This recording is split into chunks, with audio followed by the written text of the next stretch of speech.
comment a commencé la guerre qui est en 4 de Witcher 3, comment a commencé la 4ème guerre entre les royaumes du Nord et l'Empire de Nilfgaard. Lors des événements de Witcher 1, il n'y a rien de toute façon, Geralt est beaucoup trop occupé avec la salamandre et le grand maître de l'ordre de la Rose Ardente. En revanche, dans The Witcher 2, il va y avoir un méchant assassin qui va assassiner les rois du Nord, et cet assassin ira même jusqu'à assassiner le roi de la Téméria, et ce en présence de Geralt. Et bien vu qu'à ce moment-là, Geralt était assez éloigné et peu attentif, il échouera à empêcher cet assassinat, et il échouera à arrêter cet assassin.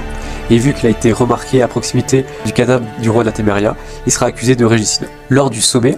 une réunion entre l'Empire de Nilfgaard, la Téméria, la Redania et les principaux royaumes du Nord, Geralt apercevra et verra ce mystérieux assassin, qui n'est autre qu'un sorceleur qui a été embauché par l'Empire de Nilfgaard afin d'assassiner les rois du Nord, afin de déstabiliser le Nord, engendrer des guerres et affaiblir le Nord, pendant que les armées nilfgaardiennes montent au Nord. Et entre les The Witcher 2 et The Witcher 3, l'Empire de Nilfgaard arrivera à conquérir la Téméria et à annexer sa capitale, Vizima, là où s'installera